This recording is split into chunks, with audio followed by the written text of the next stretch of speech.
team had made sort of thing that can happen.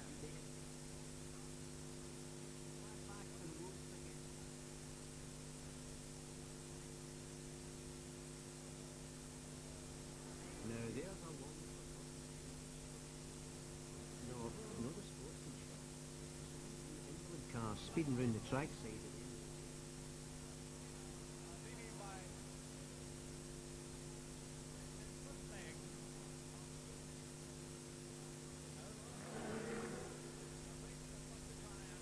Take them back. Got to try and take them back.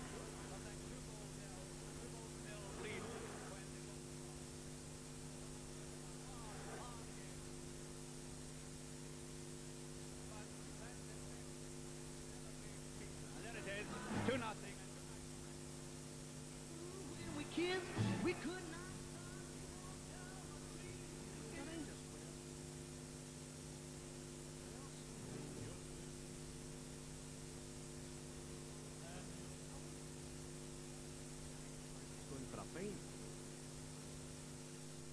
Il 27 maggio in uno stadio pieno fino all'inverosimile, il Glasgow viene battuto per 2-1 con reti di Milan e Amrin. La vittoria è stata netta della Fiorentina di tutte e due le partite, tanto a Glasgow quanto a Firenze. I viola si aggiudicano la prestigiosa Coppa. La Fiorentina diventa così la prima squadra italiana a vincere una competizione internazionale. Ahí salen bajo la persistente lluvia, que restó una mayor afluencia de público, el Atlético de Madrid y la Fiorentina. Cambian banderines los capitanes y comienza el juego, cuyo desarrollo, casi en la totalidad del encuentro, sería de una mayor brillantez y dominio por parte de los españoles, quienes sin embargo no conseguirían ver reflejada en el marcador su evidente superioridad al cabo de los 90 minutos reglamentarios y 30 más de prórroga. El empate a 1 que habría de ser el resultado de este partido obligará a un nuevo enfrentamiento de los dos equipos para decidir el ganador de la competición. He aquí una de las muchas jugadas en las que cuando ya se cantaba el gol, la suerte favoreció a los italianos impidiéndolo. Don Javier Barroso, presidente del Atlético. Mendoza, al final de esta intervención, va a enviar un pase profundo a Peiró. El interior rojiblanco, colándose valientemente entre los defensas, marca a los 10 minutos el tanto español. Mendoza va a combinar con Peiró, pero cortará el interior derecha contrario Bartum. Y una rápida sucesión de pases entre el extremo derecha y el delantero centro, que han permutado sus posiciones, permite al exterior Arín conseguir de esta forma el gol del definitivo empate a los 27 minutos del primer tiempo. Con esta magnífica jugada muestra expresiva de las que realizaría a lo largo del partido, Enrique Collar, capitán del Atlético de Madrid, pone en apuros la puerta de la Fiorentina, equipo campeón de Italia, al que los españoles disputan en Stuttgart la final repetida de la Recopa, correspondiente a la temporada anterior, aplazada desde que ambos equipos empataran en Glasgow el primero de sus encuentros. A los 8 minutos Collar saca un córner. Albertosi pierde el balón, se lo encuentra Jones y 1-0. En la primera parte le fue anulado un gol al interior a Adelardo, pero Mendoza, que entusiasmó al público con sus intervenciones, remataría un córner de manera impecable, dejando el resultado de los 45 minutos iniciales en un esperanzador 2-0. Collar saca una falta, cabecea Jones a la madera y Peiró marca el definitivo 3-0. En el palco de honor reciben los campeones el trofeo de la competición que Enrique Collar muestra con orgullo al público. Después, el presidente del club, don Javier Barroso, le abraza emocionado.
gaat u zo min mogelijk storen.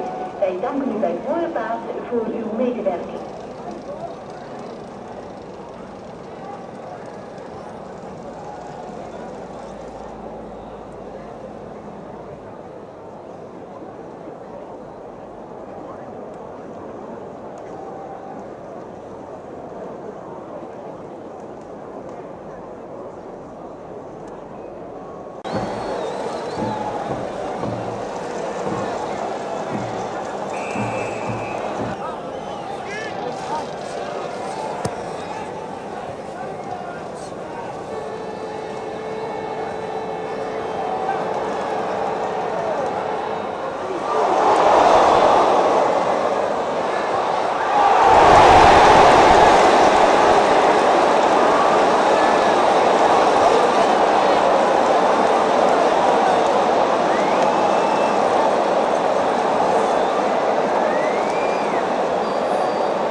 Attention, Mr. Neal, Mr. John Dennis Neal is requested to come to the radio room. I repeat, Mr. John Dennis Neal is requested to come to the radio room. Dank u.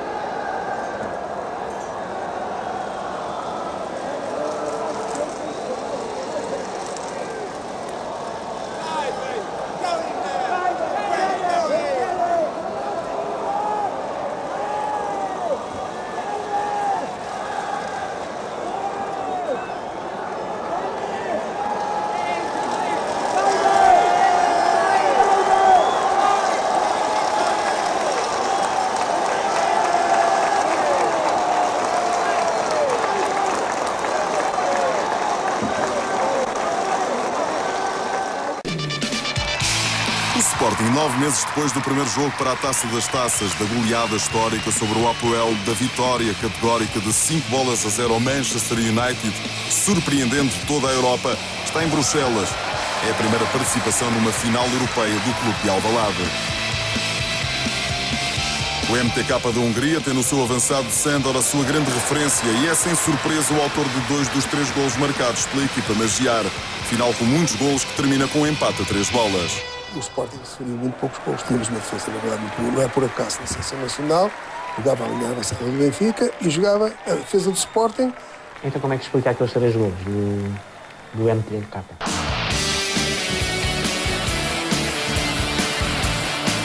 2 dias depois da final, o Sporting, agora na cidade de Antuérpia, disputa a finalíssima.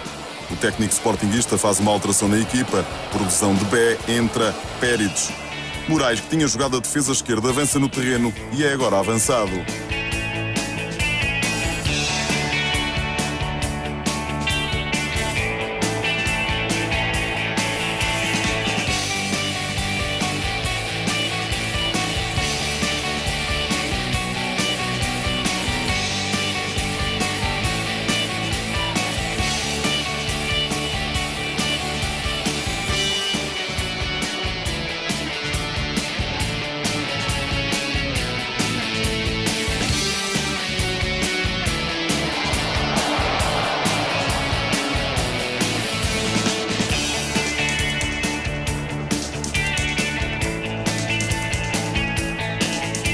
Ataque sportinguista que a defesa húngara alivia pela linha de fundo.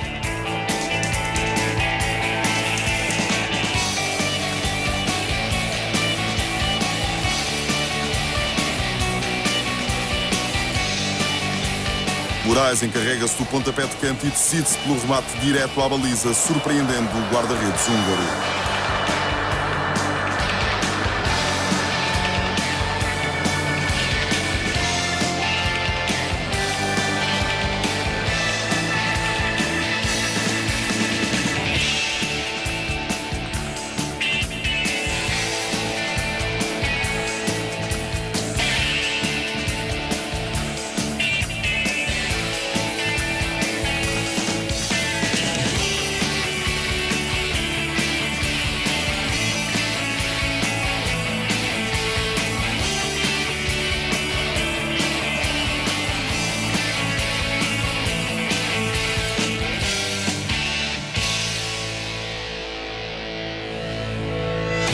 Antes do intervalo, ainda há tempo para os jogadores do Sporting protestarem uma eventual mão de um defesa magiar que está dentro da grande área.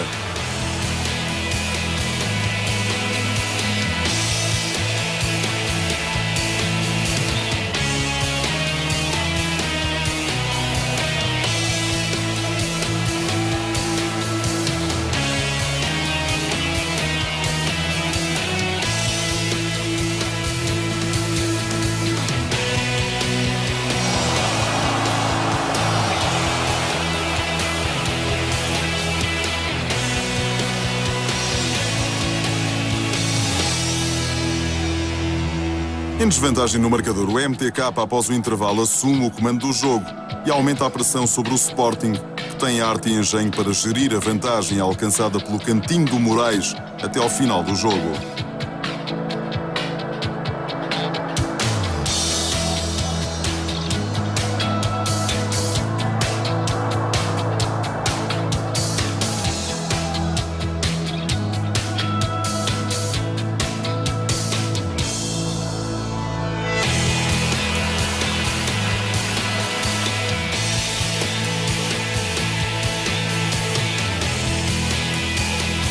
A escolha do treinador no início da época não foi fácil. Os dirigentes sportinguistas primeiro desenvolveram contactos com Bela Gutmann, treinador campeão europeu pelo Benfica, mas perante a recusa do húngaro em assinar contrato, recrutam Gentil Cardoso, que compromete a conquista do campeonato nacional, e é substituído por Anselmo Fernandes, que não aceita qualquer tipo de remuneração.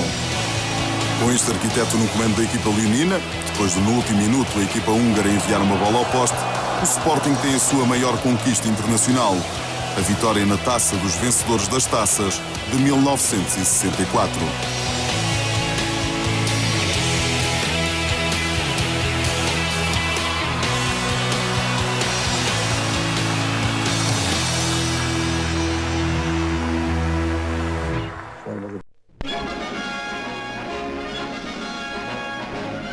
It was Wembley's greatest night of the football year, the final of the European Cup Winners' Cup.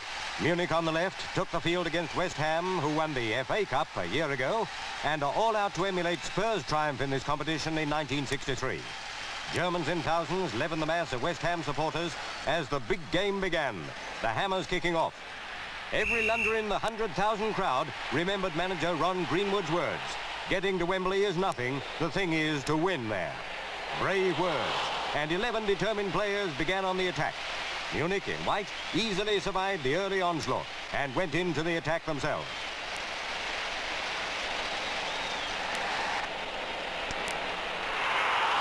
Back came the Hammers. A pass found inside left ear, but he was offside.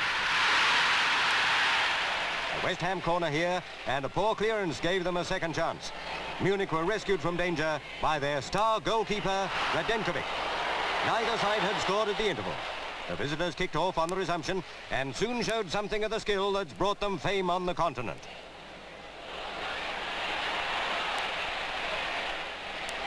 Safe as a rock, Jim Standen was a tower of strength all through the match. West Ham played better and better as the game went on. Another attempt now by Brian Deere, not quite on target. A splendid chance now for West Ham. The ball went to Seeley,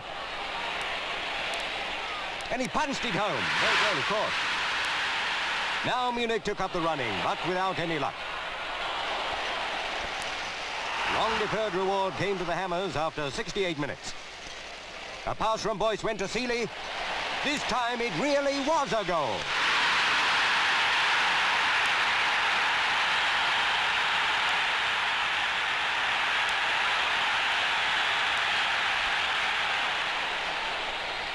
Deere was fouled by the goalkeeper. That meant a free kick for West Ham. Bobby Moore placed the kick well. And Seeley scored again.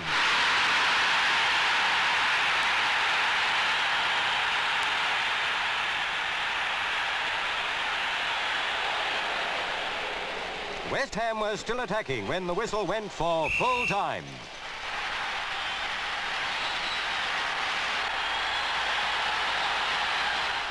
What a night for West Ham as Bobby Moore received the trophy from the president of the European Union of Football Association.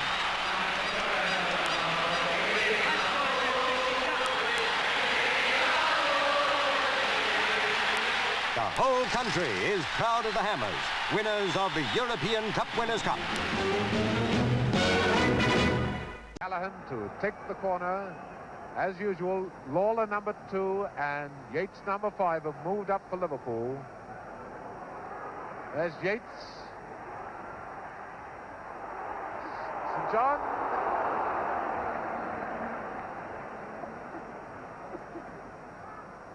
And this is Emmerich. And Emmerich fouled by Smith. Knocked. Now, Hill.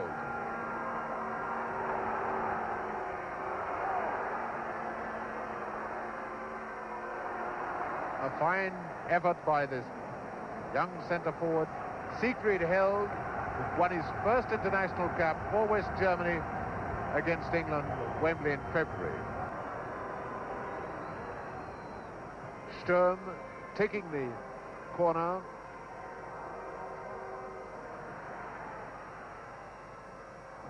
Kurat.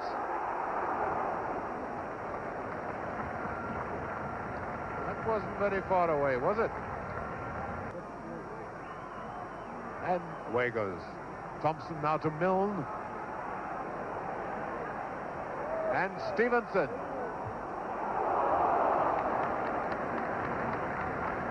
Kolkowski watching that one all the way, corner to Liverpool. Oh, Thompson screaming for it on the left. Now Lawler, this is a fullback, remember, to Milne. Now Thompson's got it, number 11. Sturm coming into him.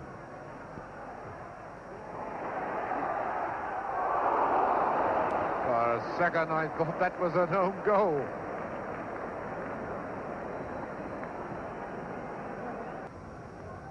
Suliak's, the right back, has gone way over to the other side.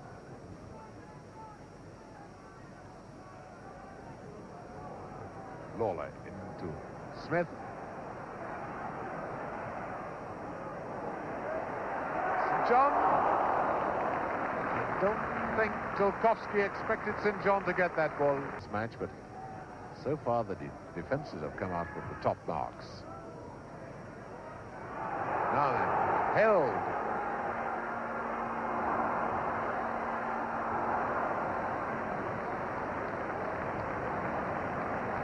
Corner to Borussia, the Borussia team. Now, Byrne coming up to join the attackers.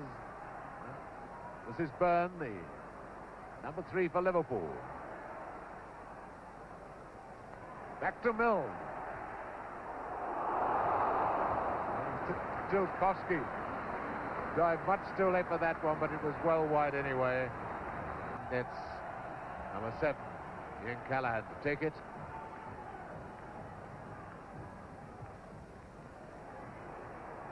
Stevenson.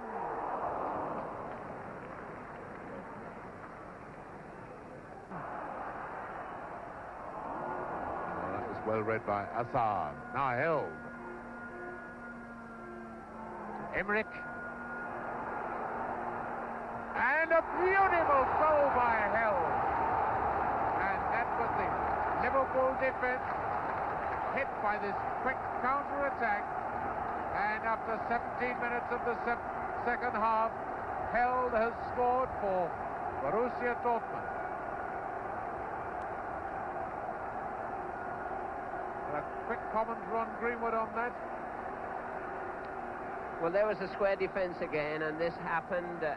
Emmerich was able to see they were square. Held went running away. All Emmerich had to do was lift that ball over Yeats' head into the middle, and there he was with just a great shot. Took it well, and it was a wonderful goal.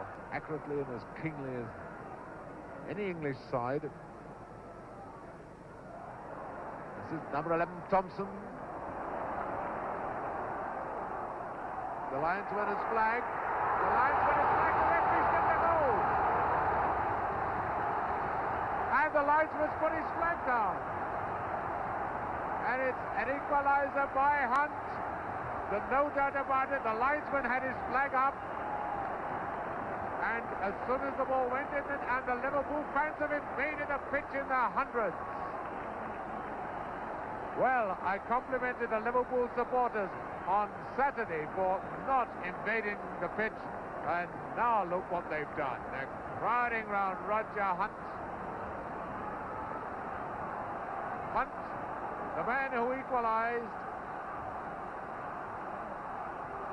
And,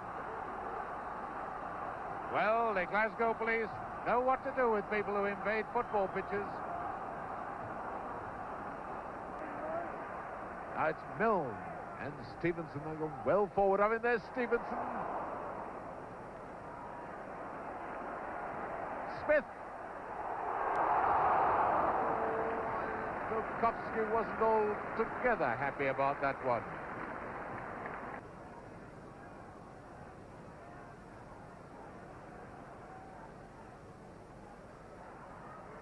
St. John, in goes Milne. That goalkeeper looked well beaten with that one. He seemed to be flat-footed.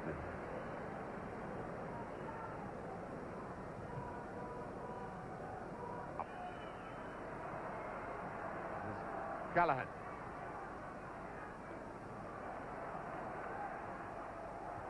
Oh, Hunt! Hunt!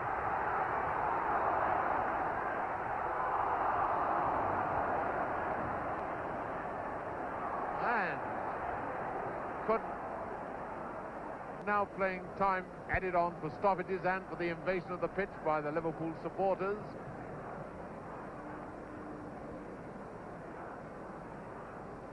And the whistle goes for the end of 90 minutes, 1 goal each.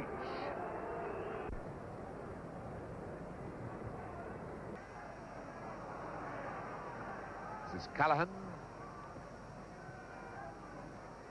So moving up now into a sort of inside right position. There's St. John. Hunt limping after that blow of the ball. Play on, says the referee. And now offside. It's offside as it's Yates who's injured. Yates and Hunt.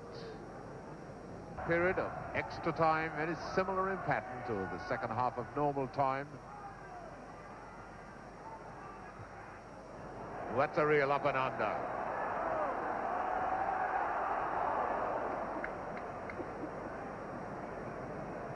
And it's Thompson to take the corner. St. John. Now Callahan again. And a goal kick. Once again, Tilkovsky looking a distinctly unhappy man. That high cross ball. Going in with his stunts showing. Smith, and is that long one to Held? That's the dangerous one. A goal! Oh, it's a goal by Libuda. It's a goal by Libuda.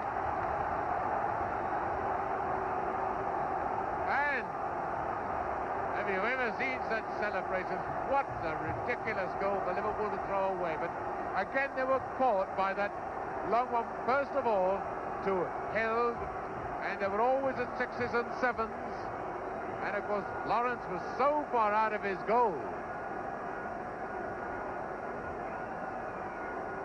So Libuda then has made it 2-1. Now it's Milne. And Libuda back in defence now. Everybody packed back in defence for Borussia. St. John.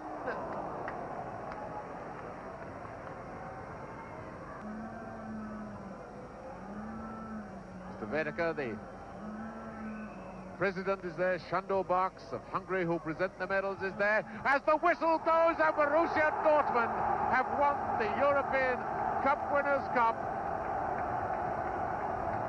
Borussia Dortmund have won by 2-1. Liverpool having paid the penalty of giving away a soft winning goal.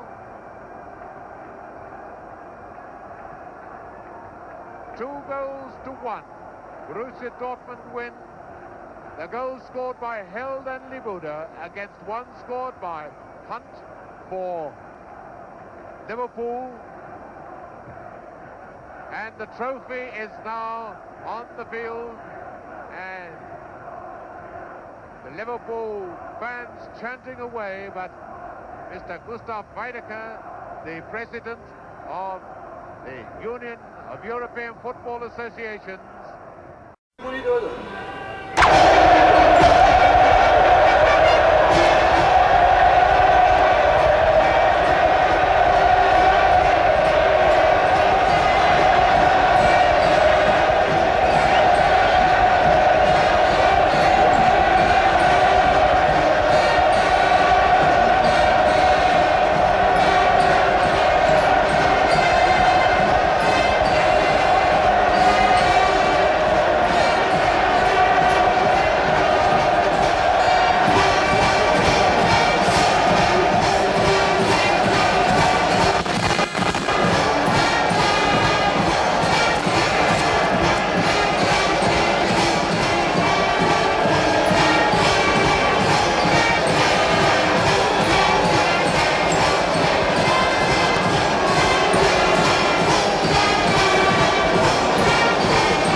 und da ist das Spiel angepfiffen worden.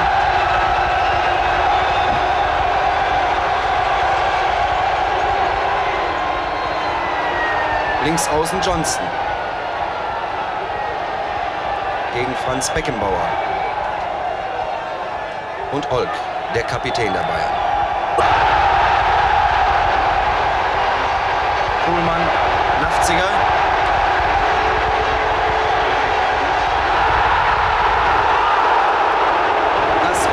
Meister gewesen ist. Es ist ganz gefährlich, dieser Steilpass.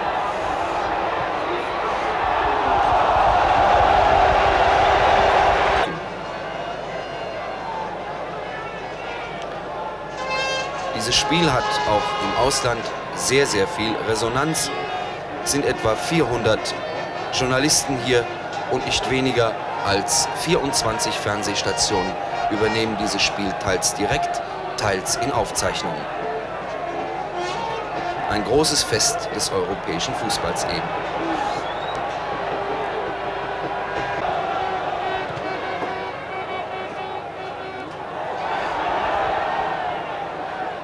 Man darf bei den Schotten keinen Ball aufgeben.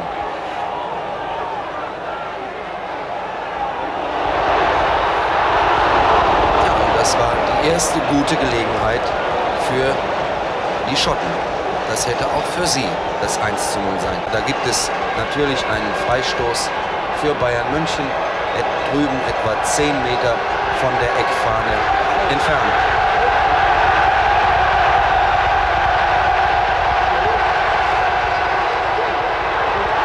Renninger, Müller und Martin.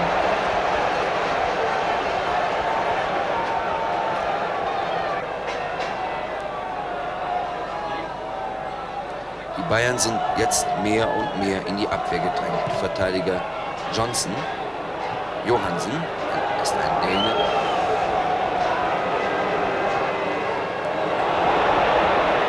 Ja, hier sind die Schotten durch dieses schlechte Abspiel ziemlich im Vorteil. Wenn eine Mannschaft innerhalb von einer Minute 3, sogar 4 Torschüsse hinnehmen muss, dann spricht das nicht gerade für die Überlegenheit. Eine halbe Stunde ist gespielt, Sie sehen es, Spielstand nach wie vor 0:0. Entschieden wird verlängert. Ist auch in der Verlängerung von 2 mal 15 Minuten keine Entscheidung gefallen. Dann wird am Freitag hier im Nürnberger Stadion zur gleichen Zeit ein neues Spiel angepfiffen. Eckball für die Glasgow Rangers, weil Rot den Ball Ball, diesen langen Schuss von Eind abgefälscht hatte.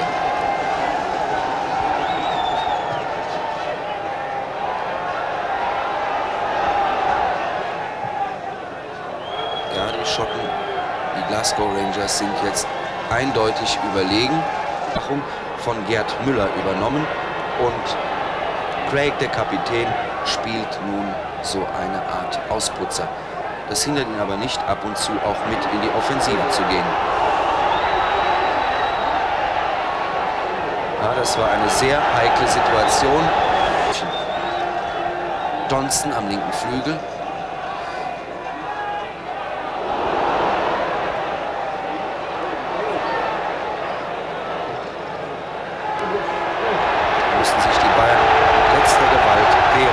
Kupferschmidt.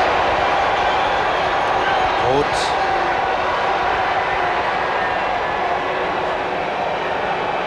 Die klar bessere Mannschaft ist im Augenblick zweifellos der schottische Pokalsieger aus Glasgow. Johnson.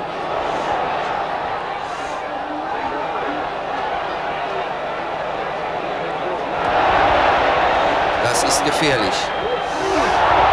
Das hätte fast das 1:0 sein können für die Glasgow Rangers, wenn Sepp Maier nicht so fantastisch reagiert hätte. Müller und Ohlhauser im Duett. Und da hatten auch die Schotten Glück bei diesem langen Schuss von Ohlhauser. Raketen hier, die überdrüssige oder allzu begeisterte Zuschauer immer wieder abfeuern. An sich ist so etwas verboten. Wem gilt diese Geste? Erste Zeichen, wie viele Minuten noch zu spielen sind. Noch 12 Minuten. Dann ist die reguläre Spielzeit zu Ende. Renninger, aber da ist Jarlin dazwischen. Ob es ihm gelingt, jetzt eine Öffnung in die Abwehr der Schotten zu schlagen. Ja, da musste sich Johansen voll und ganz auf seinen Torwart verlassen.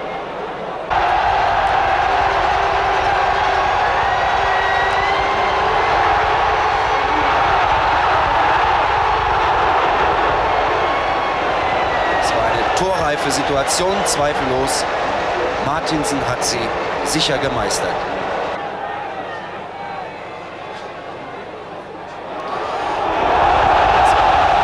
Brillante Leistung, Maiers beste Leistung bisher. Er hatte Glück, dass Alex Smith, der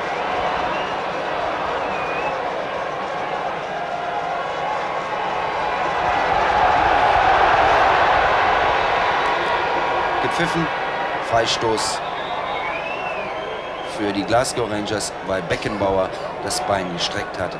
Blockiert immer wieder Torwart Maier bei diesen Luftkämpfen. Olk hatte Dave Smith, hatte Henderson keinen Mut zum Schießen, zum direkten Schuss. Dave Smith, das ist gefährlich. Den Herrn im hellen Mantel, das ist Robert Schwan, der technische Direktor des FC Bayern München, der jetzt noch einmal zu seinen Spielern geht, um ihnen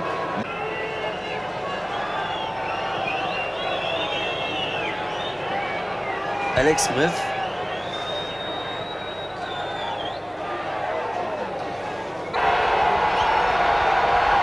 Aber vielleicht winkt doch noch die eine oder die andere Torchance. Tor! Da ist das Tor! Da ist das... Und Henderson. 11 Minuten zu spielen sind. Und die Platzordner haben in diesem Augenblick viel Mühe, allzu begeisterte Fans vom Spielfeld zu bringen. Sie sehen die Rauchwolken von den Raketen. Die Begeisterung scheint jetzt hier im Nürnberger Stadion keine Grenzen mehr zu kennen. 1:0 also für Bayern München nach diesem schönen Tor von Franz Roth nach 19 Minuten der Verlängerung. Und jetzt müssen die Schotten stürmen, jetzt müssen sie alles auf eine Karte setzen. Alles oder nichts. Johnson. Nafziger. Ja, jetzt noch einmal die Schotten, noch einmal Henderson und noch einmal Eckball. Wird Schiedsrichter Lobello diesen Eckball noch ausführen lassen? Am Boden liegt ein schottischer Stürmer. Er hat sich verletzt bei diesem Zusammenprall, bei diesem mächtigen Sprung von Sepp Maier.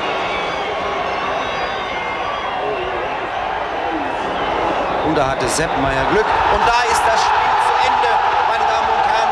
Der FC Bayern München gewinnt den Europapokal, der Pokalsieger. Way over on that left-hand side, stopped in his tracks though by Anquiletti, ever present in Serie A this season. Hasn't missed a game domestically. A touch from Somani. Jürgen Köbjun gets back goal side, and then the back flick is good to that right-hand side. And it might fall for Hamrin here, who pushes it home and scores. Unmarked inside the penalty area. The Swedish international, Kurt Hamrin, scores.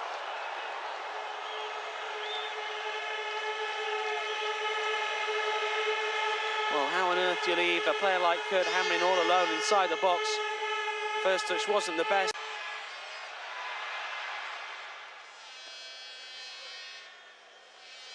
Good running off the ball from Dorfel. He looks to have just got past his marker here, and eventually Schnellinger will clear. Then Dorfel got goal side of Karl-Heinz Schnellinger.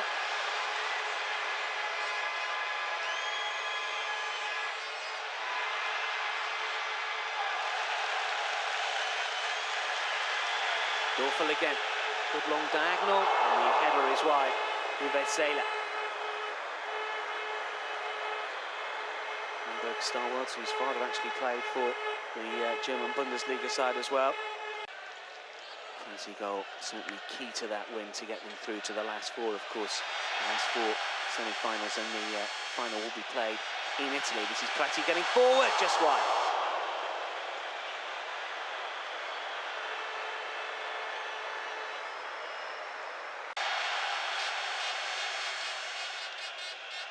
Trapattoni forward.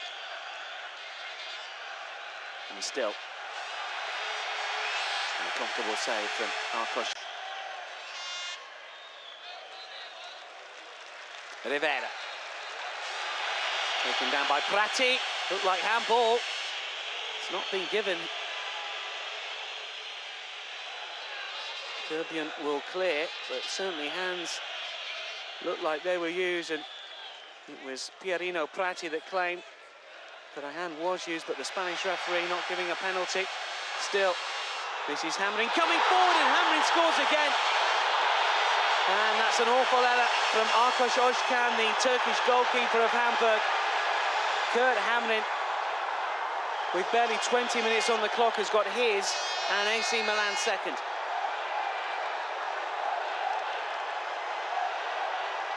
Came in from the right-hand side, took it past two Hamburg players, and that lead by 2-0. This is Schnellinger.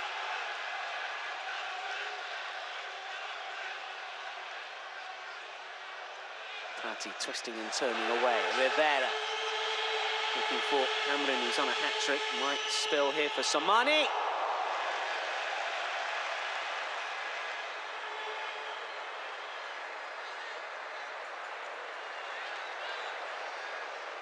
Hamburg, they did win the German Cup proper in '63, obviously just finalists last year. This is Trapattoni coming forward inside the area.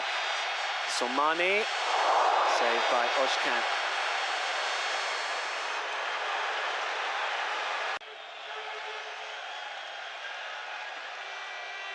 And Milan look menacing every single time they come forward. Rivera takes it on. Still Rivera into the penalty area. Hamrin is there, it's just wide, should have been 3. That should have been 3. Post forward towards Uwe Seeler. The ball drops. Still Seeler might have a chance here across the face of goal. It's a real scramble and a great save from Cudicini. Still not completely away. Schnellinger knocks it behind for a corner. May well have been Schultz who got the final strike away for Hamburg.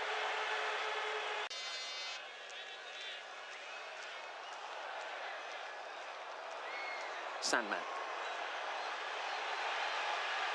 Vesela, and it's Cudicini again, and it bounced awkwardly in front of Fabio Cudicini. Just seemed to kick up inside that 6-yard area. Yeah, they're back defending now. The playmaker for Milan. All hands to the pump to try and keep Hamburg out. And the shot fired in once again, this time wide by Helmut Sandman. Cudicini throwing himself across. It must have been close, difficult to tell from our angle.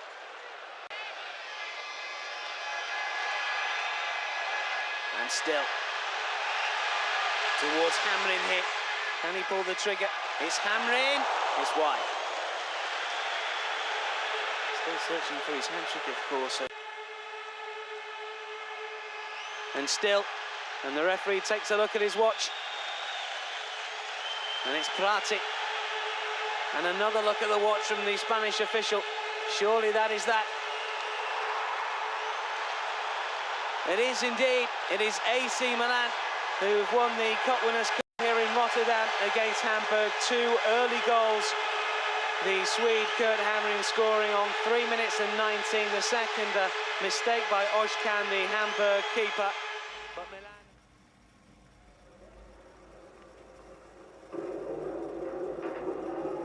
de la Coupe des Coupes, la finale de la Coupe des vainqueurs de coupe qui va opposer l'équipe tchèque du Slovan de Bratislava, maillot blanc, aux Espagnols du Football Club de Barcelone.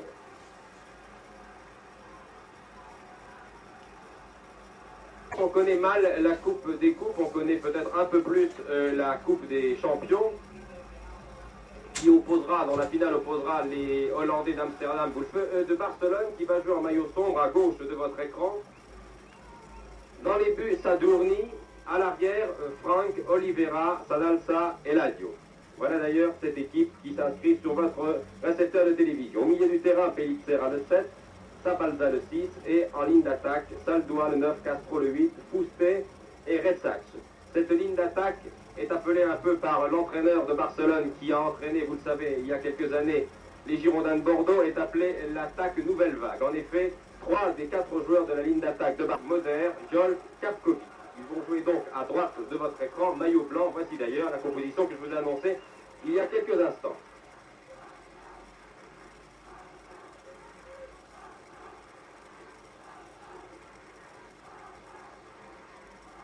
Les deux équipes qui vont évoluer devant vous sont deux équipes très connues, très populaires dans leur pays. Et ce soir, toute l'Espagne est devant sa télévision pour voir, et tous les espoirs du football espagnol reposent donc sur le plan européen sur cette équipe du Football Club de la Coupe d'Europe. Récemment a été éliminée par l'Ajax d'Amsterdam qui est finaliste contre l'AC Milan.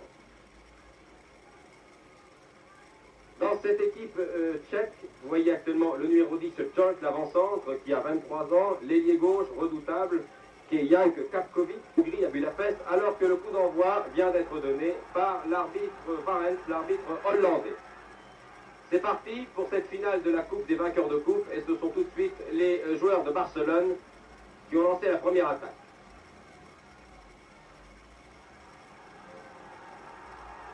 Avec maintenant l'avant-centre, en position d'avant-centre, Fouste, qui joue d'ailleurs en retrait le plus souvent.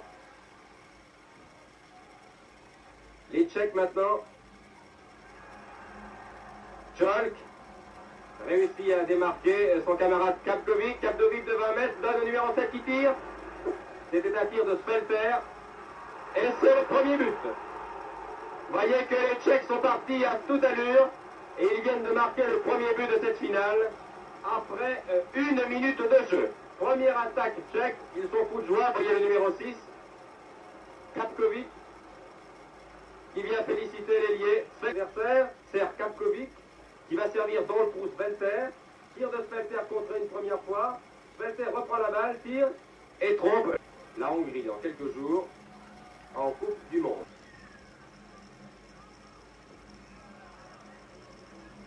Vous voyez que cet arbitre hollandais, M. Van Ravens, ne laisse rien passer. Coup franc rapidement joué. L'ailier gauche est seul. personne à la réception.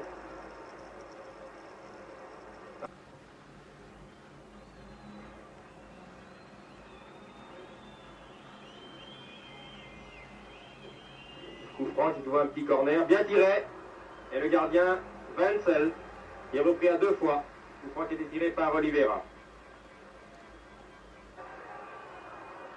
Non, le juge de ligne décide que la balle n'était pas sortie.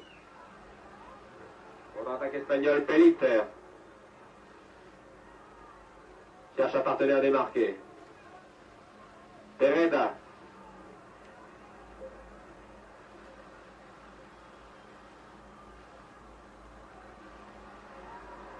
Ça a très bien joué. But, oui. Nous allons revoir ce but qui a été amené par Retach et par Saldoa. Très joli but. Le centre, tête de Retach, l'avant-centre de jeu. Toute la ligne d'attaque est là. Tête au-dessus, c'est une tête de Pellicer. La garde souvent beaucoup plus longtemps.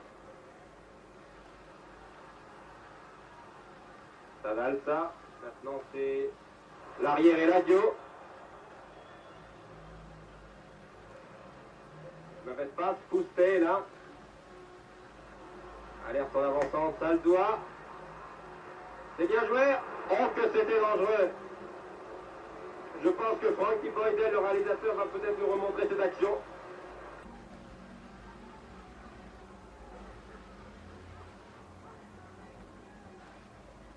Loka.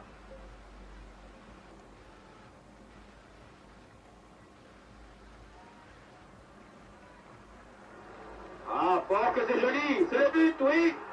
Oui, oui. Très bien joué. Irnvac, c'est l'arrière Irnvac, monté en attaque qui vient de marquer. Nous allons revoir l'action. Il a eu un très joli 1-2 avec Joel qui lui a redonné la balle en pleine course. Alors que les arrières de Barcelone n'ont pas bronché. 1-2, très joli 1-2 entre eux. C'est un œil sur la ligne de touche pour voir où en est Irnvac. Il s'échauffe, il va essayer de revenir sur le terrain.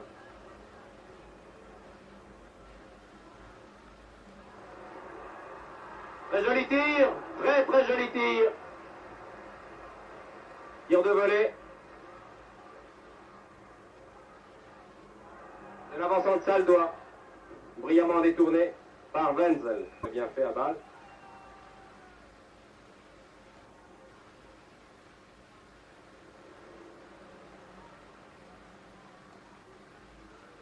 Tir de 25 mètres, largement au-dessus. C'est un tir de Pouspé.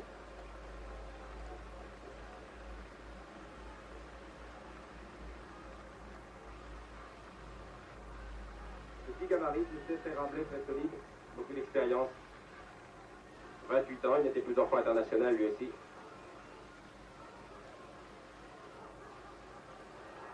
Ah, touche rapidement joué. Kapkovic qui marque sur une erreur de la défense. Voyez, la touche a été rapidement jouée par Job. Nous allons revoir l'action. Et c'est Jan Kapkovic qui marque le 3e but pour les Tchèques. Revoyons l'action. Il y a eu une touche jouée très très vite par Joel qui a alerté Kapkovic, qui a trompé 2 défenseurs, et le gardien Satourny. Vous voyez comme c'est rapidement joué, une faute du défenseur, c'était le capitaine, et but. Encore une action dangereuse, et toujours Oliveira, le capitaine qui semble déborder, le capitaine de Barcelone. Et au-dessus, des gros soucis, et il était très inquiet avant ce match. Il avait confié à notre camarade Joseph Mercier, qui est là ce soir, à mes côtés, qu'il craignait beaucoup que les blessures de Torres et de Calego, l'absence de ces 2 joueurs, se fassent nettement sentir. Eh bien, en première mi-temps, les Espagnols ont été... Il démarque son frère, l'ailier gauche, reprise de Folk et bel arrêt du gardien Satourny. Vous voyez que la... Saldoa, qui a marqué le but de Barcelone en première mi-temps. Pellicer, tir de Pellicer, bon tir, détourné en corner par l'immense gardien Wenzel. Très bon tir. qui allait directement se loger dans l'angle droit des buts du gardien de Bratislava.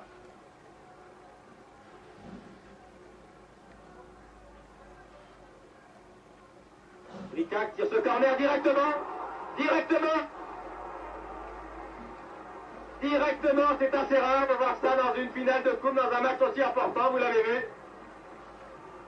L'ailier gauche Rickac réduit le score. L'immense ailier gauche, il mesure 1m88, c'est un des meilleurs joueurs espagnols, international. Vous allez revoir cette action. Il a tiré directement dans le but, ce corner, il avait bien brossé cette balle. Le gardien a été surpris. Merci. Voilà. Voyez, la balle tourne, le gardien et le pont. Rickac, auteur de but, qui tire. Le gardien fait une deuxième faute. Il était temps.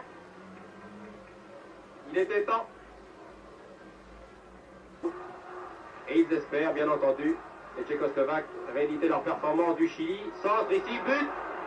C'est Kapkovic. Oh là là, Kapkovic était seul. Janvak, Mendoza, Rickac prend son temps pour centrer. L'arbitre rate, le gardien rate la balle.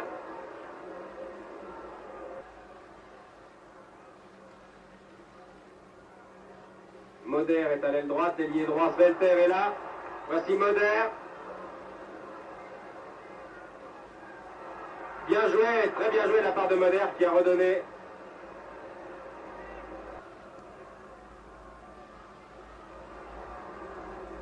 Nouveau corner.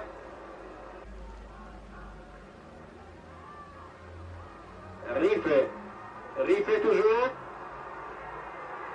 Oh, but au bout du pied.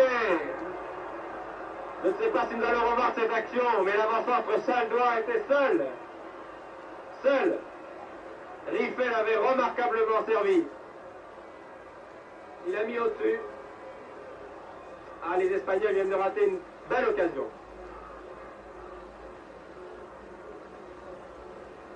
Les défenseurs de Bratislava étaient dépassés. Pellicer, Castro, toute la ligne d'attaque du Football Club de Barcelone en action. Mendoza qui démarre parfaitement Castro.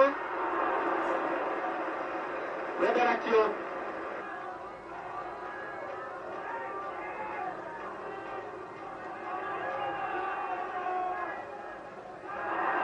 Cette sortie hasardeuse du gardien. Le gardien qui est complètement sorti maintenant, qui est à 20 mètres. Oui, il tire. Il était temps.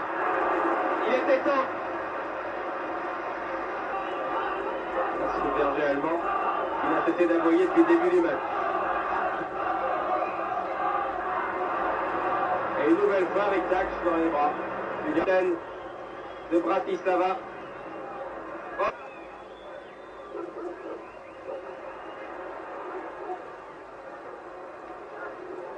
Courageusement, les attaquants de Barcelone tentent le tout pour le tour. Et c'est un corner. Corner très émouvant. Tous les attaquants espagnols sont là. Oh, que c'était dangereux. Et sur ce dernier tir de Fouster, des 20 mètres, bien arrêté par le gardien Hensel, l'arbitre hollandais. Monsieur Raven siffle la fin de cette finale de la Coupe des vainqueurs de Coupe 69 qui va donc la victoire de l'équipe slovane de Bratislava. Victoire logique, c'est mon avis. Je pense que c'est aussi l'avis de mon camarade Joseph Mercier qui suit depuis quelque temps toutes les grandes rencontres et qui, je crois, est très intéressé. C'est mon avis. Je crois que l'équipe slovane Bratislava mérite de gagner. Et que dans ce match, c'est que les deux défenses n'ont pas été particulières. Paul Schiller, the Austrian referee, leads out the two teams for this Cup Winners' Cup final. On the right, Tony Book of Manchester City. On the left, Oslislo, the skipper of Gornik. And in fourth place there, just going through, was Lubanski, a man that Manchester City are going to have to give a very careful eye on. Already he's scored 7 goals in the competition. Some 4,000 City supporters in the ground, but the Prada Stadium really pretty empty. City without Mike Summerby, Gornik at full strength, and in that lineup, no less than 190 caps. Tony Book. Lee on the near post, Young on the far. Lee. What a player, and what a good reflex save by Koska. Pardo. Oakes inside him. Lee further down the touchline. Olek, as ever, with him. Lee trying to tee himself up. Good save by Koska. Young! Neil Young. His 4th goal in the competition, but made by Francis Lee without a doubt. Just look how Francis Lee works himself into the right position. Beats Olek. The goalkeeper, in fact, does well to get down by the near post, and Neil Young is the Johnny on the spot. This is Polensky. Not a very good ball towards Lislow. Young is clear. Costa coming out. Penalty, it must be. Schiller coming up, the referee, and it is. Points to the spot. Surely no doubt in his mind at all. So we look at it again. You can see a clear body check by the goalkeeper on Neil Young. Francis Lee to take the penalty with a good fast bowler's run up. The rain absolutely teeming down. Was a bit lucky, the power took it through the legs. And no cover at all in this part of the stadium, not even for the press. Olek. Chased by Bowyer there. Bell, must be a foul, obstruction. Free kick somewhat, 15 yards from the 18-yard box. 11 there is Sharinsky.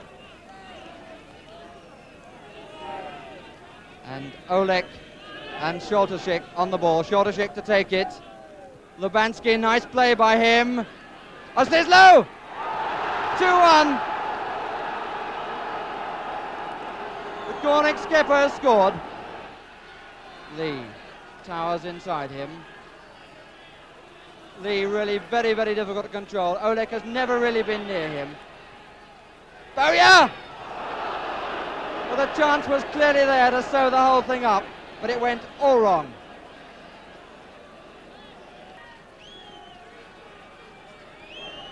And City hanging grimly now onto this lead at 2-1. Olek again splashing through the puddles. The spectators really very wet, no cover at all in this Prada Stadium. Neil Young. One or two fans, I think that's the final whistle, but in fact it's a free kick been given to Gornik. Neil Young backtracking. But it's a free kick that's never going to be taken. The Cup Winners' Cup has gone to Main Road. City players now coming up to collect their reward. Tony Book to collect the Cup Winners' Cup from Hans Bangerter, the Secretary General of UFA. Rather large trophy. Escapado just to the left of Tony Book, to his left. And the rain's still teeming down, but it doesn't matter too much now.